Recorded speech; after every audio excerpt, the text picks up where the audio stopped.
여러분, 혹시 이런 생각 해보신 적 있으십니까? 왜 우리 집 아이만 이럴까? 나는 이렇게 애를 쓰는데 왜 자식은 말을 안 듣는 걸까? 부모 노릇 참 어렵지요.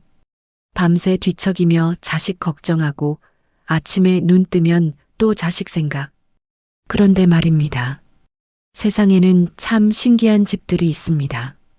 부모는 그저 평범한 사람들인데 자식들만큼은 하나같이 바르고 건강하게 자라는 집. 반대로 부모가 아무리 애를 써도 평생 자식 문제로 골치를 앓는 집도 있지요. 돈이 많아서도 아니고 학벌이 높아서도 아닙니다. 그럼 대체 무엇이 이런 차이를 만드는 걸까요? 오늘 여러분께 그 비밀을 말씀드리고자 합니다. 수십 년간 수만 명의 부모들 고민을 들으며 발견한 자식이 잘 되는 집 부모들의 세 가지 공통점입니다. 이 이야기를 끝까지 들으시면 여러분도 자식 걱정에서 벗어나 진정으로 자식을 잘 키울 수 있는 지혜를 얻게 되실 겁니다. 첫 번째 비밀 마이너스 자신의 마음부터 다스리는 부모. 자식이 말을 안 듣습니까? 자식이 공부를 안 합니까? 자식이 버릇이 없습니까? 그렇다면 잠깐 멈추십시오. 자식을 보기 전에 먼저 거울을 보십시오. 거울 속에 비친 내 얼굴을 보십시오. 그 얼굴이 평온합니까? 아니면 늘 찌푸려져 있습니까? 부처님께서는 이렇게 말씀하셨습니다. 모든 것은 마음이 만든다. 자식의 문제는 자식에게서 시작된 것이 아닙니다. 부모의 마음에서 시작된 것이지요. 아이는 부모의 거울입니다. 부모가 불안하면 아이도 불안해집니다. 부모가 화를 내면 아이도 예민해집니다. 부모가 조급하면 아이 마음도 흔들립니다. 이것이 바로 연기의 법칙입니다. 모든 것은 서로 연결되어 있다는 진리. 특히 부모와 자식은 보이지 않는 실로 깊이 연결되어 있지요. 한 어머니의 이야기. 어떤 어머니가 찾아왔습니다. 스님, 우리 아이가 이상해요. 글씨를 쓰라고 하면 연필을 부숴버리고 책을 찢어요. 화가 폭발해서 저도 어쩔 수가 없어요. 그 어머니의 얼굴을 보았습니다. 눈가에 주름이 깊었습니다. 입술은 바짝 말라 있었습니다. 온몸에서 긴장이 느껴졌지요. 어머님, 아이를 바꾸려 하지 마십시오. 네, 그럼 어떻게 해요? 먼저 당신의 마음부터 들여다보십시오. 당신이 평소에 얼마나 조급해하고 화를 내는지 돌아보십시오. 아이의 문제 행동은 당신 마음의 그림자입니다. 어머니는 울었습니다. 한참을 울고 나서 말했습니다. 제가 너무 불안했어요. 아이가 뒤처질까봐, 남들만 못할까봐. 그래서 매일 다그쳤어요. 그렇습니다. 아이의 문제가 아니었습니다. 어머니 자신의 불안이 아이를 짓누르고 있었던 것이지요. 마음을 다스린다는 것. 여러분, 3000배를 하는 것보다 마음 한번 바꾸는 것이 훨씬 낫습니다. 아이를 위해 온갖 좋은 것을 해주려 하기 전에 먼저 부모 자신이 평온하고 안정된 마음을 갖는 것. 이것이 아이에게 줄 수 있는 최고의 선물입니다. 마음이 평온한 부모 밑에서 자란 아이는 어떻게 될까요? 자연스럽게 정서적으로 안정됩니다.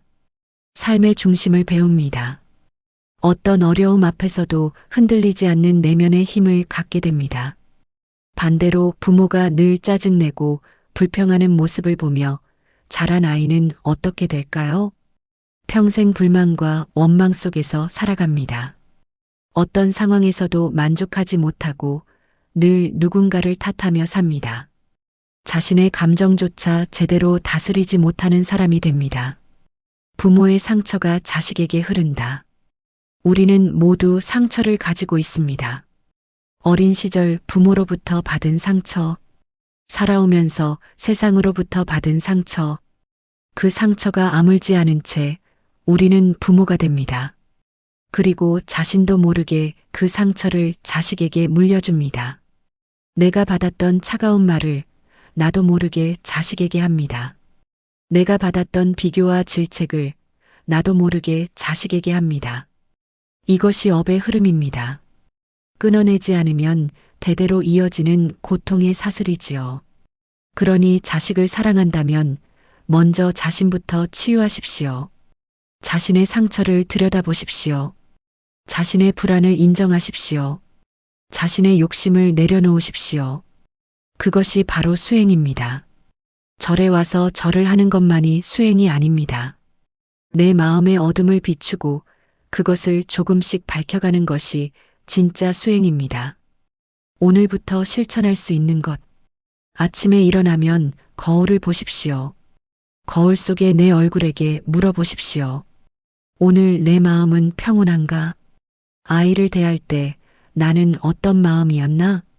자식에게 소리를 지르고 싶을 때 잠깐 멈추십시오. 숨을 깊이 들이쉬고 천천히 내쉬십시오. 그리고 물어보십시오. 지금 내가 화내는 이유가 정말 아이 때문인가? 혹시 내 안의 불안과 조급함이 화를 만든 것은 아닌가? 저녁에 잠들기 전 하루를 돌아보십시오. 오늘 내가 아이에게 어떤 말을 했는지, 오늘 내가 아이에게 어떤 표정을 지었는지, 그리고 내일은 조금 더 평온한 마음으로 아이를 만나겠다고 다짐하십시오. 이것이 바로 첫 번째 비밀입니다. 자식을 바꾸려 하지 말고 먼저 자신의 마음부터 다스리는 것. 두 번째 비밀 마이너스 시기에 맞는 사랑을 아는 부모. 사랑에도 때가 있다. 많은 부모들이 착각합니다. 사랑은 언제나 같은 방식으로 주는 것이라고. 아닙니다. 사랑에도 때가 있습니다. 씨앗을 심을 때와 싹이 돋을 때, 꽃이 필 때가 모두 다르듯이 자식을 사랑하는 방식도 시기에 따라 달라져야 합니다. 부처님께서 말씀하신 중도의 지혜입니다. 지나치지도 모자라지도 않게, 때에 맞게, 상황에 맞게. 그것이 바로 진정한 사랑입니다. 3살까지 마이너스 헌신의 시기. 3살까지는 헌신적인 사랑이 필요합니다. 이 시기 아이는 부모의 절대적인 보살핌이 필요한 때입니다. 아낌없이 안아주십시오. 따뜻하게 보듬어 주십시오. 무조건적인 사랑을 주십시오. 엄마는 널 사랑해. 아빠는 내가 있어서 행복해. 이런 말을 매일 해주십시오. 이 시기에 충분한 사랑을 받은 아이는 어떻게 될까요? 평생 가슴 깊은 곳에 따뜻함을 간직하고 살아갑니다. 세상에 대한 기본적인 신뢰감을 갖게 됩니다. 나는 사랑받을 만한 존재다. 세상은 안전한 곳이다. 이런 믿음이 마음 깊은 곳에 뿌리를 내립니다. 반대로 이 시기에 충분히 사랑받지 못한 아이는 어떻게 될까요? 평생 사랑에 목말라 합니다. 누군가의 인정을 갈구하며 삽니다. 자신을 사랑하지 못합니다. 그러니 이 시기만큼은 아낌없이 주십시오. 너무 안아주면 버릇 없어진다는 말은 거짓입니다. 3살까지는 아무리 안아줘도 부족합니다. 사춘기 마이너스 지켜봄의 시기. 그런데 사춘기가 되면 완전히 달라집니다. 이제는 지켜봐주는 사랑이 필요합니다. 사춘기 아이의 가장 큰 특징이 무엇입니까? 스스로 해보려 한다는 것입니다. 그동안은 부모 말을 잘 들었는데 이제는 자기 눈으로 보고 자기 발로 걸어가려 합니다. 주체의식이 생기는 것이지요. 이것이 바로 무아를 깨달아가는 과정입니다. 나는 부모의 부속물이 아니다. 나는 독립된 존재다. 이것을 깨닫는 시기입니다.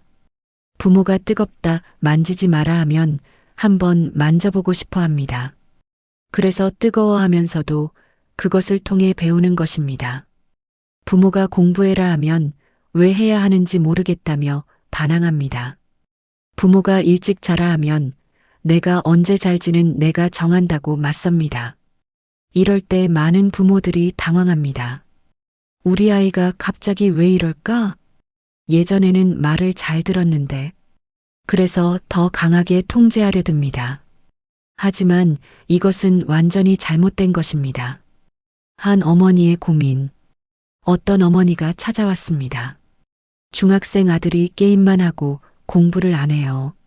뭐라고 해도 듣지 않아요. 어떻게 해야 할까요? 놔두십시오. 네, 놔두라고요? 지켜보십시오. 아이가 스스로 깨달을 때까지 기다리십시오. 그럼 아이가 망하면 어떡해요? 망하지 않습니다. 아이는 스스로 깨달을 능력이 있습니다. 당신이 믿지 않을 뿐입니다. 어머니는 반신반의하며 돌아갔습니다. 6개월 후 다시 찾아왔습니다. 얼굴이 밝았습니다. 스님, 신기해요. 제가 아무 말도 안 했는데 아이가 알아서 공부를 시작했어요. 그럼요. 아이를 믿었기 때문입니다. 이것이 바로 지켜봐주는 사랑입니다. 아이를 믿고 기다려주는 것. 아이가 실패해도 그래도 괜찮다고 받아주는 것. 아이가 잘못된 선택을 해도 그것도 내 경험이다라고 인정해주는 것. 사춘기는 시행착오를 거듭하며 자아가 성숙해지는 때입니다. 넘어지고 자빠질 때마다 일으켜 세우는 것이 아니라 안타까워도 기다려주는 것. 그것이 이 시기 부모가 해줄 수 있는 최고의 사랑입니다. 20살 이후 마이너스 냉정한 사랑의 시기. 그리고 20살이 넘으면 이제는 냉정한 사랑이 필요합니다. 많은 부모들이 이 단계를 가장 어려워합니다. 자식에 대한 애착 때문에 끝까지 간섭하고 걱정합니다. 하지만 이제는 정말로 정을 끊고 홀로 설 수 있도록 해야 합니다. 어떤 할머니가 찾아왔습니다. 40살 된 딸 걱정이었습니다. 손녀가 예민해서 어린이집 버스를 안 타요.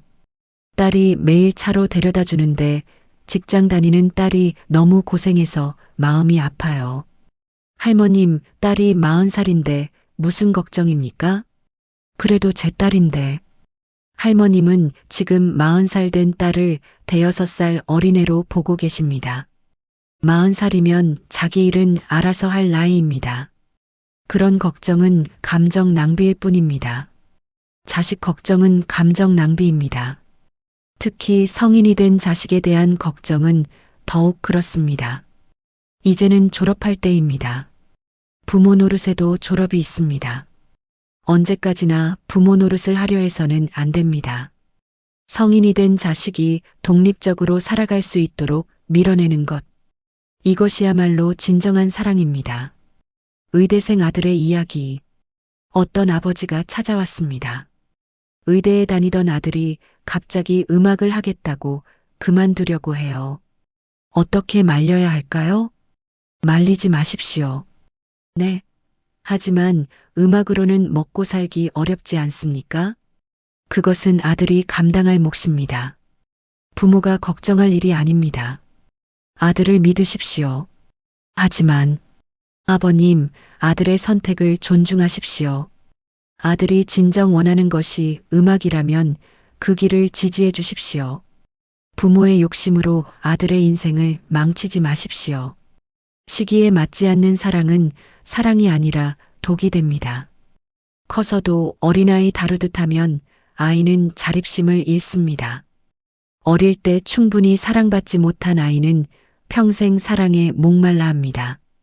따라서 진정으로 자식을 사랑한다면 때를 알아야 합니다. 언제 품에 안아야 하고, 언제 지켜봐야 하고, 언제 밀어내야 하는지. 이것이 바로 두 번째 비밀입니다. 세 번째 비밀 마이너스 자식을 믿고 내려놓을 줄 아는 부모. 가장 어려운 일. 3가지 중에서 이것이 가장 어렵습니다. 많은 부모들이 자식에 대한 걱정을 놓지 못합니다. 자식이 30이 되고 40이 되어도 여전히 걱정하고 간섭합니다. 심지어 손자, 손녀 문제까지 걱정합니다. 하지만 이것은 누구 탓도 아닙니다. 부모 자신이 어리석어서 스스로 무거운 짐을 만든 것입니다. 부처님께서는 집착을 모든 괴로움의 근원이라 하셨습니다. 자식에 대한 걱정도 결국은 집착입니다. 내 자식은 이래야 한다. 내 자식은 저렇게 되면 안 된다. 이런 생각들이 모두 집착이지요. 자식을 이기는 부모는 없다. 자식을 이기는 부모는 없습니다. 자식과 갈등을 일으키는 것은 무조건 부모 손해입니다. 왜 그럴까요? 부모는 자식에 대한 애정과 집착이 크기 때문에 절대 이길 수 없습니다. 자식은 그 사실을 더 잘 압니다. 부모가 자신을 얼마나 걱정하는지, 얼마나 집착하는지를. 그래서 때로는 그것을 이용하기도 합니다.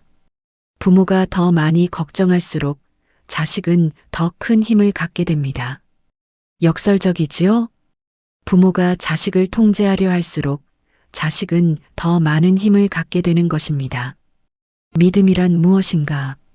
자식이 잘된 집 부모들을 보십시오. 이들의 가장 큰 특징이 무엇입니까?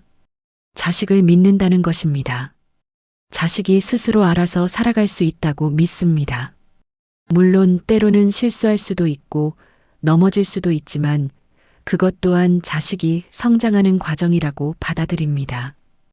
이런 부모들은 자식을 자신의 욕망을 충족하는 수단으로 보지 않습니다. 자식이 좋은 대학에 가고 좋은 직장에 취업해서 자신의 자랑거리가 되기를 바라지 않습니다.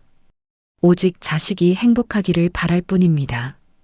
그리고 자식의 행복이 무엇인지도 압니다.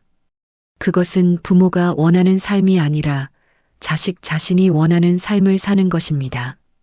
부모의 기대에 맞추느라 자신을 억누르고 사는 것이 아니라 자신의 길을 찾아 당당하게 걸어가는 것입니다. 내 자식은 충분히 좋은 사람이다. 이런 믿음을 받고 자란 아이는 어떻게 될까요? 실제로 그런 사람이 됩니다. 스스로에 대한 확신을 갖게 됩니다. 나는 괜찮은 사람이다. 나는 내 길을 찾아갈 수 있다. 나는 어떤 어려움도 극복할 수 있다. 이런 믿음이 마음속에 자리 잡습니다. 반면 부모가 끊임없이 걱정하고 간섭하면 아이는 스스로에 대한 확신을 잃습니다. 부모도 나를 믿지 않는데 내가 어떻게 나를 믿을 수 있겠어? 결국 평생 누군가에게 의존하며 살아가는 사람이 됩니다. 내려놓는다는 것의 진정한 의미. 내려놓는다는 것은 포기한다는 뜻이 아닙니다. 자식에 대한 사랑을 포기한다는 것도 아닙니다. 자식을 통제하려는 욕심을 내려놓는다는 뜻입니다. 자식을 자신의 소유물로 여기는 착각을 내려놓는다는 뜻입니다. 부처님께서는 공의 진리를 말씀하셨습니다. 모든 것은 실체가 없다는 것. 자식도 마찬가지입니다. 자식은 내 것이 아닙니다. 잠시 내게 맡겨진 존재일 뿐입니다. 언젠가는 독립해서 자신만의 삶을 살아야 하는 존재입니다. 부모의 역할은 그때까지 사랑으로 키워서 세상에 내보내는 것입니다. 평생 품 안에 안고 있으려 해서는 안 됩니다. 오늘부터 실천할 수 있는 것. 자식이 아직 살아있으니 고맙다고 하십시오. 자식이 건강하니 고맙다고 하십시오. 자식이 큰 사고 없이 지내니 고맙다고 하십시오. 그것만으로도 충분히 감사한 일입니다. 자식에게 더 바라는 것은 욕심입니다. 좋은 대학, 좋은 직장, 좋은 배우자, 이런 것들을 바라는 것은 모두 부모의 욕심입니다. 이런 욕심이 자식을 괴롭히고 부모 자신도 괴롭힙니다. 자식이 어떤 선택을 하든 지지해 주십시오. 자식이 어떤 길을 가든 응원해 주십시오. 자식이 행복하면 그것으로 만족하십시오. 이것이 바로 세 번째 비밀입니다. 네 번째, 진실 마이너스 부모 자신이 행복해야 한다. 가장 중요한 것. 사실 이것이 가장 중요합니다. 자식이 잘된 집 부모들에게는 또 하나의 공통점이 있습니다. 바로 부모 자신이 행복하다는 것입니다. 자식 걱정에 매몰되어 자신의 삶을 포기하지 않습니다. 자신만의 기쁨과 보람을 찾으며 살아갑니다. 엄마가 행복해야 자식도 행복합니다. 부모가 불행하면서 자식만 행복하기를 바라는 것은 욕심입니다. 부모가 먼저 행복해져야 합니다. 부모의 행복이 자식에게 주는 선물. 부모가 자신의 삶을 충실히 살아갈 때 아이도 자신의 삶을 소중히 여기게 됩니다. 부모가 자신의 꿈을 포기하고 자식에게만 매달려 살면 아이에게는 그것이 부담이 됩니다. 아이는 부모의 희생 위에서 살아가는 자신을 죄스러워하게 됩니다. 나 때문에 엄마가 고생한다. 나 때문에 아빠가 꿈을 포기했다. 이런 생각이 아이를 짓누릅니다. 따라서 부모는 자식을 위해 자신을 희생하는 것이 사랑이라고 착각해서는 안 됩니다. 오히려 자신의 삶을 행복하게 살아가는 모습을 보여주는 것이 자식에게 주는 최고의 교육입니다. 자신의 일에서 보람을 찾고 자신의 취미를 즐기고 자신만의 기쁨을 누리는 부모를 보며 자란 아이는 어떻게 될까요? 인생이 얼마나 아름다운 것인지를 배웁니다. 삶이 얼마나 살만한 가치가 있는 것인지를 깨닫습니다. 부모가 늘 자식 걱정만 하며 심각하게 살아가면 아이는 인생을 무겁고 괴로운 것으로 여기게 됩니다. 반면 부모가 자신의 삶을 즐기며 밝게 살아가면 아이도 삶을 긍정적으로 바라보게 됩니다. 정원사의 지혜. 자식 키우기는 정원 가꾸기와 같습니다. 정원사는 꽃에게 물을 주고 거름을 주어 건강하게 자라도록 돕습니다. 하지만 꽃이 어떤 색깔로 피어날지는 꽃 자신이 정합니다. 정원사가 억지로 색깔을 바꿀 수는 없습니다. 장미에게 너는 국화처럼 피어라 할 수 없습니다. 국화에게 너는 장미처럼 피어라 할 수 없습니다. 각각의 꽃은 자신의 본성대로 피어납니다. 마찬가지로 부모는 자식이 건강하게 자라도록 돕는 역할을 할 뿐입니다. 자식이 어떤 사람이 될지는 자식 자신이 정하는 것입니다. 부모가 억지로 바뀔 수 있는 것이 아닙니다. 이것이 바로 무상의 진리입니다. 모든 것은 흘러가고 변화합니다. 자식도 성장하며 변화합니다. 그 변화를 부모의 뜻대로 통제할 수는 없습니다. 다만 그 흐름을 지켜보며 필요할 때 손을 내밀어 주는 것. 그것이 부모가 할 수 있는 전부입니다. 여러분, 자식이 잘 된다는 것이 무엇입니까? 좋은 대학에 가는 것입니까? 좋은 직장에 취업하는 것입니까? 많은 돈을 버는 것입니까? 높은 지위에 오르는 것입니까? 아닙니다. 자식이 진정으로 잘 된다는 것은 자식이 행복한 사람이 되는 것입니다. 행복한 사람이란 어떤 사람입니까? 자신의 삶에 만족하며 살아가는 사람입니다. 어떤 어려움이 와도 그것을 지혜롭게 헤쳐나갈 수 있는 사람입니다. 남과 비교하지 않고 자신만의 길을 걸어가는 사람입니다. 다른 사람들과 조화롭게 어울리며 살아가는 사람입니다. 마음이 평온하고 늘 감사하며 자신을 사랑할 줄 아는 사람입니다. 세 가지를 다시 기억하십시오. 이런 사람으로 키우려면 어떻게 해야 합니까? 첫째, 부모가 먼저 자신의 마음을 다스리십시오. 자식을 바꾸려 하기 전에 자신부터 변하십시오. 자식에게 화내기 전에 자신의 감정부터 다스리십시오. 자식을 탓하기 전에 자신부터 돌아보십시오. 둘째, 시기에 맞는 사랑을 주십시오. 3살까지는 헌신적으로 사랑하십시오. 사춘기에는 지켜보며 사랑하십시오. 성인이 되면 냉정하게 놓아주는 사랑을 하십시오. 언제나 똑같은 방식으로 사랑하려 하지 마십시오. 셋째, 자식을 믿고 내려놓으십시오. 자식은 여러분의 소유물이 아닙니다. 독립적인 인격체입니다. 자식의 선택을 존중하십시오. 자식의 인생을 믿으십시오. 걱정하고 간섭하는 것이 사랑이라고 착각하지 마십시오. 부모 노릇에도 졸업이 있다. 부모 노릇에도 졸업이 있습니다. 언제까지나 부모 노릇을 하려 해서는 안 됩니다. 때가 되면 부모 역할을 내려놓고 한 사람의 어른과 어른으로 만나야 합니다. 이것이 바로 지혜로운 부모의 모습입니다. 자식을 평생 자신의 울타리 안에 가두어 두려 하지 않습니다. 자식이 더 넓은 세상에서 자신만의 꽃을 피울 수 있도록 도와줍니다. 이 진리를 받아들일 때 부모는 비로소 편안해집니다. 자식에 대한 불안과 걱정에서 벗어날 수 있습니다. 자식이 자신만의 길을 가는 것을 지켜보며 기뻐할 수 있습니다. 그리고 이런 부모 밑에서 자란 자식들이 정말로 잘 됩니다. 남들이 부러워하는 성공을 거두기도 하지만 그보다 더 중요한 것은 스스로 만족하며 행복하게 살아간다는 것입니다. 행복도 내가 만들고 불행도 내가 만든다. 부처님께서는 말씀하셨습니다. 모든 것은 마음이 만든다. 행복도 내가 만들고 불행도 내가 만듭니다. 자식의 행복도 마찬가지입니다. 부모가 만드는 것이 아니라 자식 스스로 만드는 것입니다. 부모는 다만 그 과정을 지혜롭게 도와줄 뿐입니다. 씨앗이 싹을 틔우고 자라서 꽃을 피우는 것을 지켜보듯이 때로는 물을 주고 때로는 거름을 주고 때로는 그늘을 만들어주며 하지만 꽃이 피어나는 것은 씨앗 자신의 힘입니다.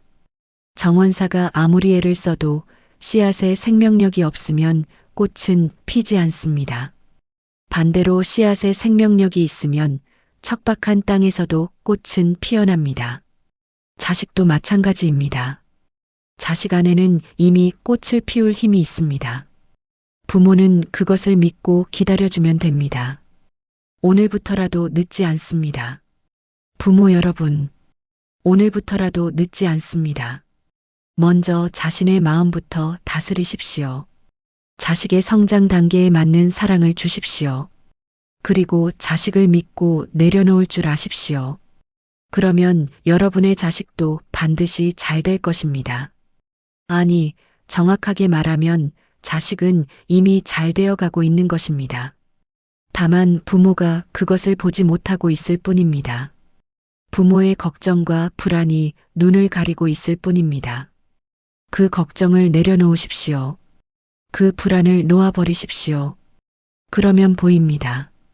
자식이 얼마나 건강하게 자라고 있는지, 자식이 얼마나 지혜롭게 자신의 길을 찾아가고 있는지. 특별한 방법은 없습니다. 특별한 방법이나 기술이 있는 것이 아닙니다. 다만 자식을 진정으로 사랑하는 마음으로 이 세 가지를 실천할 뿐입니다. 자신의 마음을 다스리고 시기에 맞는 사랑을 주고 자식을 믿고 내려놓는 것. 이것이 수십 년간 수만 명의 부모들의 고민을 들으며 깨달은 자식 교육의 핵심입니다. 부모도 배우며 성장합니다. 여러분, 완벽한 부모는 없습니다. 우리 모두 처음 부모가 되어 시행착오를 겪으며 배워갑니다. 실수도 하고 후회도 하고 때로는 자책도 합니다. 그것이 인간입니다. 그것이 자연스러운 것입니다. 중요한 것은 완벽하게 하는 것이 아니라 조금씩 나아지는 것입니다. 어제보다 오늘, 오늘보다 내일 조금씩 더 지혜로워지는 것입니다. 자식을 키우며 부모도 함께 성장합니다. 자식이 거울이 되어 부모 자신의 모습을 비춰줍니다. 그 거울을 통해 자신을 돌아보고 자신을 다듬어 갑니다. 이것이 바로 자식이 부모에게 주는 선물입니다. 세상은 그대로인데 내 마음이 달라지면 부처님께서는 말씀하셨습니다. 세상은 그대로인데 내 마음이 달라지면 세상도 달라진다. 자식도 마찬가지입니다. 자식은 그대로인데 부모의 마음이 달라지면 자식도 달라 보입니다. 부모가 걱정의 눈으로 보면 자식은 늘 부족해 보입니다. 부모가 불안의 눈으로 보면 자식은 늘 위태로워 보입니다. 하지만 부모가 믿음의 눈으로 보면 자식은 충분히 괜찮은 아이입니다. 부모가 사랑의 눈으로 보면 자식은 이미 완전한 존재입니다. 감사할 일이 이렇게 많습니다. 생각해 보십시오. 자식이 건강하게 살아 있습니다. 얼마나 감사한 일입니까? 자식이 매일 밥을 먹고 잠을 잡니다. 얼마나 고마운 일입니까? 자식이 웃고 울고 화내고 기뻐합니다. 얼마나 아름다운 일입니까? 이 모든 것이 기적입니다. 당연한 것이 하나도 없습니다. 자식이 오늘도 무사히 하루를 보냈다는 것만으로도 충분히 감사한 일입니다. 좋은 대학, 좋은 직장, 좋은 배우자. 이런 것들은 부록입니다. 있으면 좋고 없어도 괜찮습니다. 중요한 것은 자식이 건강하고 행복한 것입니다. 그것만으로 충분합니다. 끝까지 들어주셔서 감사합니다. 여러분, 긴 이야기를 끝까지 들어주셔서 고맙습니다. 오늘 이 이야기가 여러분의 마음에 작은 위안이 되었기를 바랍니다. 자식 걱정으로 무겁던 마음이 조금이라도 가벼워졌기를 바랍니다. 이 세상 모든 부모들이 자식 때문에 행복하고 자식도 부모 때문에 행복한 그런 세상이 되기를 간절히 기원합니다. 여러분의 이야기를 들려주십시오. 여러분은 어떤 고민이 있으십니까? 혹시 오늘 이야기와 비슷한 경험이 있으신가요? 자식 문제로 힘드셨던 적이 있으신가요? 아니면 지금도 어떤 고민을 안고 계신가요? 댓글로 여러분의 이야기를 들려주십시오. 함께 나누고 함께 생각하며 함께 지혜를 찾아가고 싶습니다. 다음 이야기도 기대해 주십시오. 다음 시간에는 어떤 이야기를 들려드릴까요? 노년의 외로움에 대해 이야기해 볼까요? 건강 염려로 고민하시는 분들을 위한 법문을 준비할까요? 아니면 자식 세대와의 갈등, 며느리나 사위와의 관계에 대해 이야기해 볼까요? 여러분이 듣고 싶은 이야기를 댓글로 알려주십시오. 여러분의 고민이 곧 다음 법문의 주제가 될 것입니다. 함께 걸어가겠습니다. 인생은 혼자 가는 길이 아닙니다. 우리 모두 함께 걸어가는 길입니다. 때로는 앞서가기도 하고, 때로는 뒤처지기도 하며, 때로는 넘어지기도 하고, 때로는 일으켜 세워주기도 하며, 이렇게 함께 걸어가는 것입니다. 이 채널이 여러분의 인생길에 작은 동행자가 되기를 바랍니다. 힘들 때 기댈 수 있는 나무 그늘 같은 곳이 되기를 바랍니다. 구독과 좋아요, 알림 설정. 오늘 이야기가 마음에 드셨다면 구독 버튼을 눌러주십시오. 좋아요도 눌러주시고 알림 설정도 해주십시오. 그리고 주변의 자식 문제로 고민하는 분들에게도 이 영상을 공유해 주십시오. 한 사람의 마음이 편안해지는 것. 그것이 곧 세상을 조금 더 따뜻하게 만드는 일입니다. 여러분 모두 행복하시기를. 부처님의 자비가 여러분과 여러분의 가족 모두에게 함께 하시기를 기원합니다. 여러분의 마음이 평온하시기를. 여러분의 자식들이 건강하고 행복하시기를. 여러분의 가정에 웃음이 가득하시기를. 오늘도 좋은 하루 되십시오. 고맙습니다. 다음 영상에서 또 만나 뵙겠습니다.